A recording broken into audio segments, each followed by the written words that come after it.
200 தொகுதிகளே இலக்கு என்று சொன்னவர்களுடைய கட்சி, அந்த கட்சியை சார்ந்த டிஆர்பி ராஜா இப்ப சொல்லுகிறார், ஆட்சியில் இருக்கோமோ இல்லையோ என்று சொல்லுகிறார். ஐடி கம்பெனில வேலை பார்க்கிற பலரும் தாவேகாவிற்கு சென்னையில் வாக்களித்திருக்கிறார்கள். அதுல ரெண்டு விஷயத்தை உணர்த்துகிறது. முன்னு திமுகவினர் பதற்றத்தில் இருக்கிறார், இரண்டாவது தங்களுடைய வாக்குகளைத்தான் விஜய் கபலீகரம் செய்திருக்கிறார் என்று திமுகவினர் நம்புகிறார்கள். டிஎம்கே பாரம்பரிய வாக்குகளை தனக்கு சொந்தமான வாக்குகளாக விஜய் மாற்றிக் கொண்டு விட்டார். திமுக நிரந்தரமாகவே 3வது இடத்தில் இருக்கிற கட்சியாக மாறி போயிட்டு. எலெக்ஷன் டயத்துல போயிருக்கலாம்ல, எலெக்ஷன்லாம் முடிஞ்சதுக்கு அப்புறம் திருச்செந்தூருக்கு ஏன் போகும்? கோலஹலாஸ் டிவி யூடியூப் சேனல், இது வாய்மையின் எக்காலம். திமுக தரப்பிலிருந்து புலம்பல் சத்தம் கேட்க தொடங்கி இருக்கிறதே. வணக்கம் நண்பர்களே. டிஎம்கே சைட்ல இருந்து நிறைய புலம்பல்கள், அப்புறம் பயம் எல்லாம் வெளிப்பட தொடங்கி இருக்கிறது. இப்ப என்னுடைய நல்ல நண்பர் திரு செந்தில் அவர்கள், அவர் இப்போ அண்மையில வெளியிட்டு கொண்டு இருக்கக்கூடிய காணொலிகள் அவருடைய பதற்றத்தையும் பயத்தையும் காட்டுவதாக இருக்கிறது. அதாவது ஐடி பீப்புள் பற்றி அவர் சொல்லி இருப்பது, இந்த மாதிரி விஷயங்கள். ஐடி கம்பெனில வேலை பார்க்கிற பலரும் தாவேகாவிற்கு சென்னையில் வாக்களித்திருக்கிறார்கள். சோத்தை சாப்பிடுறாங்க, அந்த சோறுல உப்பு போட்டு சாப்பிடுறாங்க. அந்த சோறு திராவிட முன்னேற்ற கழகம் அவனுக்கு தந்த சோறு. நான் கொஞ்சம் கடினமான வார்த்தையை பயன்படுத்துறேன், எனக்கு கவலை இல்லை எதை பத்தியும். கலைஞர் அன்றைக்கு கணினி படிப்பை பற்றி, கம்ப்யூட்டர் படிப்பை பற்றி திட்டம் தீட்டிக் கொண்டிருந்த பொழுது சங்கவி கூட டான்ஸ் ஆடிட்டு இருந்தாரு நடிகர் விஜய். அதுல ரெண்டு விஷயத்தை உணர்த்துகிறது. முன்னு திமுகவினர் பதற்றத்தில் இருக்கிறார்கள், இரண்டாவது பெருவாரியாக தங்களுடைய வாக்குகளைத்தான் விஜய் கபலீகரம் செய்திருக்கிறார் என்று திமுகவினர் நம்புகிறார்கள். அது அவருடைய அந்த காணொலியை பார்த்தாலே தெரியும். இது ஒரு உதாரணத்துக்காக நான் மென்ஷன் பண்றேன், அவ்வளவுதான். இதே போல டிஎம்கே சைட்ல இருந்து நிறைய ஒரு பயத்தின் வெளிப்பாடு வந்து கொண்டே இருக்கிறது. தேர்தலுக்கு பிறகு அவர்கள் உற்சாகமாக இல்லை, அது அவங்க பாடி லாங்குவேஜ்ல இருந்து தெரியுது, அவர்கள் சோசியல் மீடியால போடுகிற பதிவுகளில் இருந்து தெரிகிறது, நேரடியாக அவர்களோட பேசுகிற போது தெரிகிறது. அந்த உற்சாகம் அவர்கள்ட்ட இல்லை.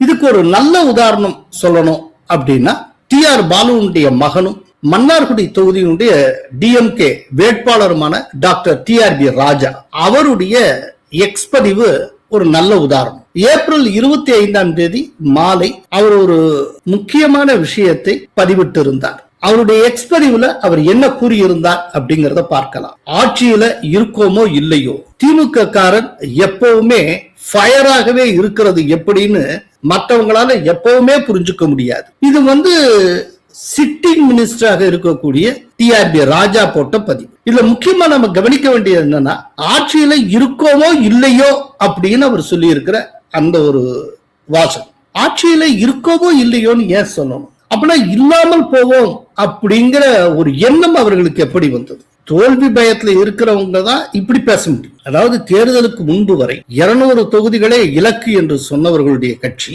அந்த கட்சியை சார்ந்த ஒரு வளரும் தலைவர்களில் ஒருவரான டிஆர்பி ராஜா இப்ப சொல்லுகிறார், ஆட்சியில் இருக்கோமோ இல்லையோ என்று சொல்லுகிறார். இதுக்கு முன்னால ஸ்டாலின் பேசின சில ஸ்பீச் எல்லாம் நீங்க கேட்டிருப்பீங்க. அதுல சொல்லியிருப்பார், இந்த தேர்தலில் மட்டுமல்ல இனி வரும் எல்லா தேர்தலிலும் திமுக வெற்றி பெறும் அப்படின்னு. ஆட்சி தேர்தலாக இருந்தாலும், நாடாளுமன்ற தேர்தலாக இருந்தாலும், சட்டமன்ற தேர்தலாக இருந்தாலும், இனி வரக்கூடிய எந்த தேர்தலாக இருந்தாலும் நாம் தான் மிகப்பெரிய வெற்றியை பெறப்போகிறோம். இத்தனை ஒரு உற்சாக பெருக்கெடுத்து பேசிய ஒரு தலைவரின் கட்சியை சார்ந்த ஒரு முக்கிய தலைவர் ஆட்சிக்கு வருகிறோமோ இல்லையோன்னு சொன்னால் அதனுடைய பொருள் என்ன? இந்த விதமான ஒரு பெசிமிஸ்டிக் டோனை டிஎம்கே கடந்த 5 வருடங்கள்ல எப்போதாவது வெளிப்படுத்தியது உண்டா? எப்போதுமே அது உற்சாகமா இருந்திருக்கு. இனி காலாகாலத்துக்கு வெற்றி தங்கள் வசம்தான் அப்படின்னா அதை நினைத்தது உண்டு. இன்னைக்கு எங்க போச்சு அந்த உற்சாகம்? அங்க எப்போதுமே ஃபயரா இருப்போம் அப்படின்னு அவர் தன்னுடைய உற்சாகத்தை காட்டுகிறார் டிஆர்பி ராஜா. ஃபயரா இருக்கட்டும், ஆனால் ஆட்சியில் அமர்கிறோமோ இல்லையோ அப்படின்னு சொல்றதுல அந்த உற்சாகம் அடிபட்டு போயிருது. எப்ப ஆட்சியில அமர்கிறோமோ இல்லையோங்கிற சந்தேகம் வந்தாச்சோ அப்பவே டிஎம்கே வெற்றிக்கான அந்த அந்த எல்லையிலிருந்து நகர்ந்து விட்டது அப்படின்னு பொருள். ஒரு விஷயத்தை நம்ம இங்க நினைவில் கொள்ளணும். அண்ணாதுரை அவர்களுடைய மறைவுக்கு பிறகு, கலைஞர் தலைவரானதற்கு பிறகு டிஎம்கே இதுவரைக்கும் தொடர்ச்சியா 2 முறை வென்றதே கிடையாது. இது வரலாறு. நான் இது பல தடவை சொல்லியிருக்கேன். சொல்லிட்டு அந்த வரலாறு இந்த முறையும் நடக்கும் அப்படிங்கறதையும் சொல்லியிருக்கேன். இப்ப அதை உறுதிப்படுத்துற மாதிரி தான் டிஆர்பி ராஜாவும் சொல்லி இருக்கிறார். ஆட்சிக்கு வருகிறோமோ இல்லையோ என்கிற சந்தேகத்தை முன்வைத்ததன் மூலம் அவங்க கொஞ்சம் கொஞ்சமாக தாங்கள் தோல்வியை நோக்கி போய் கொண்டிருக்கிறோம் என்பதை ஏற்றுக்கொள்ள, மனதளவில் ஏற்றுக்கொள்ள தயாராகி வருகிறார்கள் அப்படிங்கிறது தெரிகிறது. தொடர்ச்சியா 2 முறை டிஎம்கே ஜெயிச்சது இல்ல அப்படிங்கிறேன். ஆனா ஏடிஎம்கே ஹிஸ்டரி எடுத்துப்பாரு. எம்ஜிஆர் இருந்தப்ப தொடர்ச்சியா 3 முறை அந்த கட்சி ஜெயிச்சிருக்கு. ஜெயலலிதா தலைமையில தொடர்ச்சியா 2 முறை அந்த கட்சி ஜெயிச்சிருக்கு. நீங்க எந்த கோணத்துல பார்த்தாலும் சரி, ஏடிஎம்கே டிஎம்கே காட்டிலும் பெட்டராவே தான் பெர்ஃபார்ம் பண்ணிரும். இப்ப இன்னொரு அனாலிசிஸ் ஒண்ணு சொல்றேன்.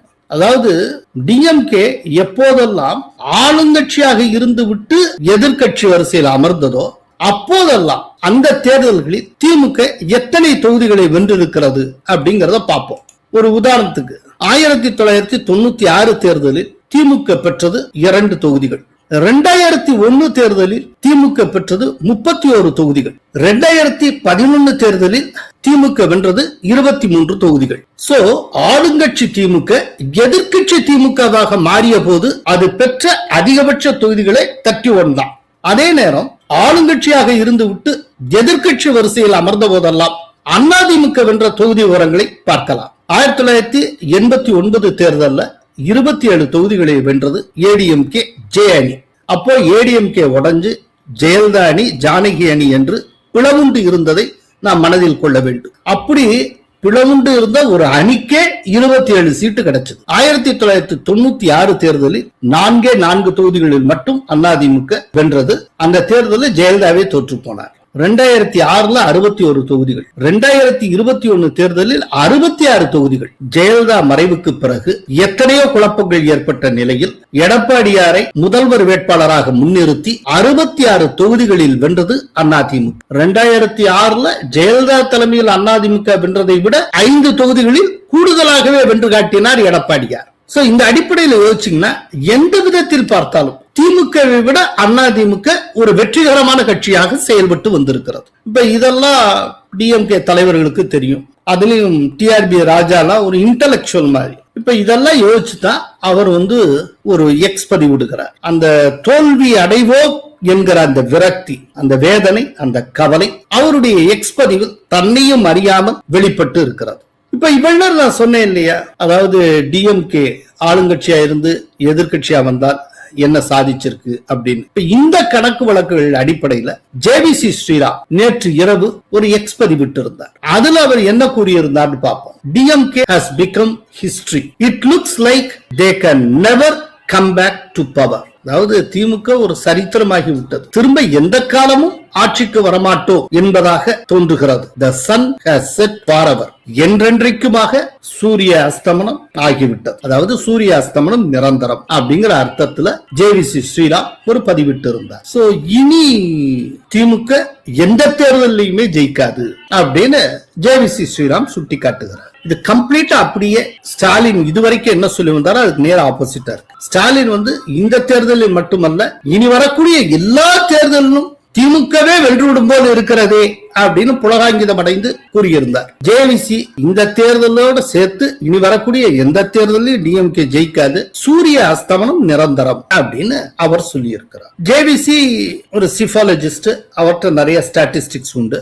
அவர் ஒரு சில கணக்கு வழக்குகள் அடிப்படையில் தான் இப்படி சொல்லி இருப்பார். இப்ப நான் உங்கள்கிட்ட ஒரு சில கணக்கு வழக்கு சொன்னேன், அதையும் அவர் மைண்ட்ல வச்சிருந்திருப்பாரு. இப்படி பல்வேறு விஷயங்கள். சோ மொத்தத்துல இனி டிஎம்கே எந்திருக்காது அப்படிங்கிற ஒரு கோணத்துல அவர் சொல்லுகிறார். காரணம் விஜய் ஃபேக்டராக இருக்கலாம். விஜய் இந்த தடவை என்ன வாங்க போறார் அப்படிங்கிறது எல்லோருடைய ஆர்வத்துக்கும் உரிய ஒரு விஷயமாக மாறி இருக்கிறது. இப்ப யாரு ஜெயிப்பா, யாரு ஆட்சியில அமர்வா, இதெல்லாம் பத்தி இந்த தடவை யாருமே கவலைப்படல. விஜய் இந்த தடவை எவ்வளவு வாங்குவார், எத்தனை பெர்சன்டேஜ் வாங்குவார், எத்தனை சீட் வாங்குவார், இதுதான் இப்போ டாக் ஆஃப் த டவுன். விஜயினால பாதிக்கப்பட போவது டிஎம்கே அப்படிங்கறத திமுக காரர்களே ஒப்புக்கொள்ளுகிறார்கள். அவர்கள் வெளியிடுகிற காணொளிகள்ல அது ரொம்ப தெளிவாகவே பதிவாகிறது, நாம் அறிந்து கொள்ளக்கூடியதாக இருக்கிறது. இப்போ விஜய் நிச்சயமா டபுள் டிஜிட்ல அவர் பெர்சன்டேஜ் வாங்குவார், அதுல சந்தேகம் இல்லை. இந்த டபுள் டிஜிட்ல அவர் எவ்வளவு வாங்குவார் அப்படிங்கறத இப்ப நான் ஒரு 16% வரைக்கும் வாங்குவார் நான் நினைக்கிறேன். ஆனா பல பேர் 20 இல்லாட்டி above 20 கொடுக்கறாங்க.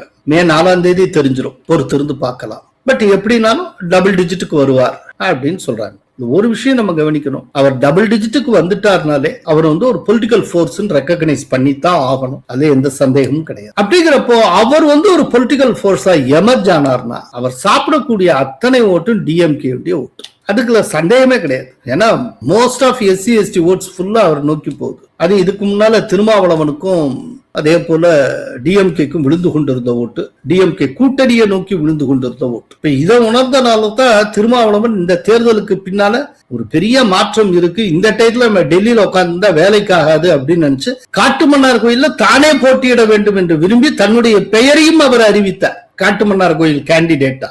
இந்த சட்டமன்ற பொதுத் தேர்தலுக்கு பிறகு தமிழ்நாட்டு அரசியல் சூழல் வெகுவாக மாற இருக்கிறது. இந்த நிலையில் காட்டுமன்னார் கோவிலில் நான் வேட்பாளராக போட்டியிடுகிறேன். அதுக்கப்புறம் டிஎம்கே பிரஷர்னால அவர் வந்து அதை வித்ட்ரா பண்ணார்னு வச்சுக்கோங்க. என் நிலைப்பாட்டை தள்ளி வைக்கிறேன், என் உத்தியை மாற்றி அமைக்கிறேன்.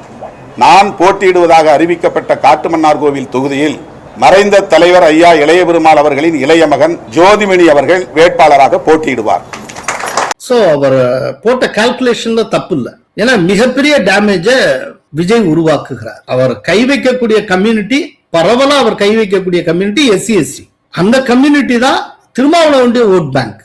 திருமாவளவன் டிஎம்கே கூட்டணியில ஒட்டி கொண்டு இருக்கின்ற காரணத்தினால அந்த கம்யூனிட்டி ஓட்ஸும் நேற்றைக்கு வரைக்கும் டிஎம்கேக்கு போய் கொண்டிருந்தது. இந்த தடவை அது கம்ப்ளீட்டா விஜய்க்கு போகிறது. அப்படித்தான் எல்லாரும் ஃபீல் பண்றாங்க. இதே போல கிறிஸ்தவர்கள், முஸ்லிம்கள் இவர்களுடைய வாக்குகளும் பெருவாரியாக விஜய்க்கு கைமாறி இருக்கும் என்று கருதப்படுகிறது. அப்படிங்கிறப்போ டிஎம்கே பாரம்பரிய வாக்குகளை தனக்கு சொந்தமான வாக்குகளாக விஜய் மாற்றி கொண்டு விட்டார். அதை கொஞ்சம் கொஞ்சமாக தன்னுடைய கட்சியின் நிரந்தர வாக்குகளாக அவர் மாற்றிவிட்டால் திமுக வந்து 3வது இடத்தில் இருக்கக்கூடிய ஒரு கட்சியாக, நிரந்தரமாகவே 3வது இடத்தில் இருக்கிற கட்சியாக மாறி போய்விடும். இந்த ஆபத்து இருக்கிறது. சோ இதையெல்லாம் உணர்ந்துதான் இப்ப அண்மை காலமா டிஎம்கே ஐடி விங்ல இருந்து போடுறவங்களும் சரி, டிஎம்கே சார்பாளர்கள் போடுகிற பதிவிலும் சரி, அவங்க வந்து தங்களுடைய வாக்குகளை விஜய் விழுங்கி கொண்டிருக்கிறார் என்பதை உணர்த்துகிற விதத்துல அவங்க வந்து பதிவிடுறாங்க. இப்ப இதை யோசிக்கிறப்போ ஒரு விஷயம் நமக்கு பிடிபடும். விஜய் கட்சி ஆரம்பிப்பேன் சொன்ன காலத்துல இருந்தே டிஎம்கே அதனை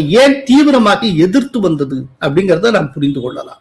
ஆர்.எஸ். பாரதி விஜய் கட்சி ஆரம்பிக்கிறதுக்கு முன்னாலே ஒண்ணு சொன்னார், விஜயெல்லாம் கட்சி ஆரம்பிச்சா அடுத்த 5 அமாவாசைக்கு தாங்க மாட்டாரு. அப்படி வேற எந்த கட்சியுடைய தலைவர்களும் இந்த மாதிரி விமர்சிக்கல. மற்ற கட்சி தலைவர்கள்னா சரி, அவர் ஒரு புதிய பிளேயர், வரட்டும், வரவேற்கிறோம், அவருக்கு எங்கள் வாழ்த்துகள் அப்படின்னு தான் சொன்னாங்க. டிஎம்கே தரப்புல இது மட்டும்தான் தொடர்ந்து எதிர்த்துக்கிட்டு இருந்தாங்க. அந்த எதிர்ப்புக்கு என்ன காரணம்ங்கிறத இப்ப நாம் புரிந்து கொள்ளலாம். சோ அவர் கட்சி ஆரம்பிக்க போறேன்னு சொன்னப்பவே டிஎம்கேல இருக்க அத்தனை முக்கிய தலைவர்களுக்கு மூக்கு வியர்த்து விட்டது. அவர் உள்ள வந்தார்னா டேமேஜ் நமக்கு என்பதை திமுக உணர்ந்து இருக்கிறது. இப்ப அதனாலதான் விஜய் இந்த தடவை ரொம்ப நல்லா பிளே பண்ணிருப்பார் போல இருக்கு. இவர் நல்லா பிளே பண்ணியிருந்தார்னா டிஎம்கே மோசமா பிளே பண்ணிருக்கும்னு அர்த்தம். இந்த புரிதல்ல தான் டிஆர்பி ராஜா நாங்கள் ஆட்சியில் இருந்தாலும் சரி, ஆட்சியில் அமராவிட்டாலும் சரின்னு சொல்லியிருக்கிறார். இவ்வளவும் நடந்திருக்கிறது. இந்த சூழலில் விஜய் திடீரென திருச்செந்தூர் கோயிலுக்கு சென்றிருக்கிறாரே. ஆமா, இன்னைக்கு அதிகாலையில திருச்செந்தூர் கோயிலுக்கு அவர் சென்றிருந்தார். அங்கு முருகப்பெருமானுடைய விஸ்வரூப தரிசனத்தை அவர் கண்டார், வழிபட்டார் அப்படின்னு நான் கேள்விப்பட்டேன். பொதுவா திருச்செந்தூர் சொன்னாலே சூரசம்ஹார பூஜைக்கு தான் போவாங்கன்னு பேரு. பட் அவர் போன டைம் ரொம்ப ஏர்லி மார்னிங், அதனால அது விஸ்வரூப தரிசனமாகத்தான் இருக்கும் அப்படின்னு பலரும் சொல்லுகிறார்கள். கோயில் சோர்ஸ்ல இருந்து இன்னொரு விஷயமும் எனக்கு தெரிய வந்தது. அது என்ன அப்படின்னா, விஜய் கிளம்பி போன பிறகு அந்த கட்சியினுடைய பொதுச் செயலாளரான புஸ்ஸி ஆனந்த் விஜய் சார்பில் சத்ரு சம்ஹார பூஜை நடத்தி இருக்கிறார். இதுக்கிடையில இவர் திருச்செந்தூர் போனதை ஒட்டி ஒரு கான்ட்ராவர்சி ஒன்று உருவானது. அவர் வந்து ஜோசப் விஜய் கிறிஸ்தவர், அவர் எப்படி திருச்செந்தூர் கோயிலுக்குள்ள போக முடியும், அவர் எவ்வாறு அனுமதிக்கப்பட்டார், இது சட்ட ரீதியாகவே தவறு அப்படிலாம் சுட்டி காட்டப்பட்டது. பட் அதே நேரத்துல இப்ப என்ன கிளாரிபிகேஷன் நமக்கு கிடைச்சிருக்குன்னா, இந்த திருச்செந்தூர் கோயில்ல ஒரு வேற்று மதத்தை சார்ந்தவர்கள் நுழைய வேண்டும் என்றால் ஒரு ரிஜிஸ்ட்ரார்ல அவங்க டிக்ளரேஷன் ஒண்ணு கையெழுத்து போடணும். அந்த டிக்ளரேஷன்ல என்ன இருக்கும்னா, நான் ஹிந்து சமயத்தை உளமாற நம்புகிறேன், அந்த கோயில் சார்ந்த சடங்குகள் மற்றும் அந்த கோயிலின் பாரம்பரியத்தை நான் மதிக்கிறேன் அப்படிங்கிற மாதிரி சில வாசகங்கள் இருக்கும். அதுல கையெழுத்து போட்டால் வேற்று மதத்தை சார்ந்தவராக இருந்தாலும் கோயிலுக்கு சென்று வழிபடலாம். சோ அது போன்ற ஒரு டிக்ளரேஷன் கொண்ட ரிஜிஸ்டர்ல விஜய் கையெழுத்திட்டதாக நாம் கேள்விப்படுகிறோம். அதற்கான புகைப்படங்கள் கூட வந்திருக்கின்றன. ஒருவேளை விஜய் அந்த விதமா சட்டபூர்வமா இந்த விஷயங்கள்லாம் ஃபுல்ஃபில் பண்ணிட்டு அவர் வணங்க சென்றிருந்தால் அவருக்கு வாழ்த்துகள். ஆனா இதுல ஒரு முக்கியமான விஷயம் இருக்கு. எலெக்ஷன் டயத்துல போயிருக்கலாம்ல, பிரச்சார நேரத்துல போயிருக்கலாம்ல. எலெக்ஷன்லாம் முடிஞ்சதுக்கு அப்புறம் திருச்செந்தூருக்கு ஏன் போகணும்? இதுதான் கேள்வி. என்ன ரீசன்? ஏன் எலெக்ஷன் டயத்துல ஒரு இந்து சமய கோயிலுக்கு போயிட்டா முஸ்லிம் ஓட்ஸும் கிறிஸ்தவர்கள் ஓட்டும் தனக்கு வராமல் போய்விடும் என்கிற பயமா? ஏன்னா விஜயனுடைய கணக்குல ரொம்ப முக்கியமான ஒரு டார்கெட் வந்து மைனாரிட்டி. அவரே ஒரு மைனாரிட்டி சமூகத்தை சார்ந்தவர். அப்படிங்கிறப்போ தமிழ்நாட்டில் இருக்கிற 10-12% உட்பட்ட மைனாரிட்டிஸ் ஓட்ட அள்ளணும் அப்படிங்கறதா விஜயனுடைய டார்கெட். டிஎம்கே நிரந்தர வாக்கு வங்கியும் அந்த 12% தான். இப்போ அந்த 12%ல பெருவாரியான வாக்குகளை விஜய் பெற்று விட்டால் அதுவே ஒரு 7-8%க்கு விஜய்க்கு வந்துடும். அப்படிங்கிறப்போ அவங்களை இரிட்டேட் பண்ணிடக்கூடாது. அதே நேரத்துல இந்துக்கள் சகிப்புத்தன்மையின் உச்சத்தில் இருக்கிறவர்கள். இப்போ அவங்க வந்து இந்த தேர்தல் நேரத்துல நம்முடைய இந்து கோயிலுக்கு விஜய் வரலையேன்னு கவலைப்பட போறது இல்லை. அது எலெக்ஷன் முடிஞ்சதுக்கு அப்புறம் ஏதேனும் வேண்டுகோள் வைத்து நாம வழிபடலாம் அப்படின்னு அவர் நினைத்திருக்கலாம். அதனால இப்ப போயிருப்பாரு. அப்படி இல்லைன்னா ஏதாவது ஜோசியர்கள் அனுப்பி வச்சிருப்பாங்க, இப்படிலாம் பண்ணி இந்த மாதிரி போயிட்டு சேவிச்சுட்டு வாங்க, கொஞ்சம் ரிசல்ட் உங்களுக்கு அனுகூலமா வரும் அப்படின்னு யாராவது சொல்லி இருக்கலாம். அதற்காக அவர் போயிருப்பார். எப்படினாலும் எலெக்ஷன் டயத்துல அவர் போகாத காரணம் கிறிஸ்துவ வாக்குகளையும் இஸ்லாமிய வாக்குகளையும் கெடுத்துக் கொள்ள கூடாது என்கிற ஒரு காரணமாகத்தான் இருக்க முடியும், வேற ஒண்ணும் இருக்க முடியாது. பட் விஜய வச்சு நிறைய வதந்திகள், நிறைய டாக்ஸ் சுத்தி சுத்தி வந்துட்டு இருக்கு. ஆளாளுக்கு அள்ளி விட்டுட்டு இருக்காங்க. பட் நான் என் தரப்புல என்னென்ன சொல்லணுமோ அதை ஏற்கனவே நிறைய தடவை சொல்லி முடிச்சாச்சு. இனிமேல் மே 4ஆம் தேதி ரிசல்ட் வர்ற அன்னைக்கு பாத்துக்கலாம். நன்றி, வணக்கம். கோலஹலாஸ் டிவி யூடியூப் சேனல், இது வாய்மையின் எக்காலம்.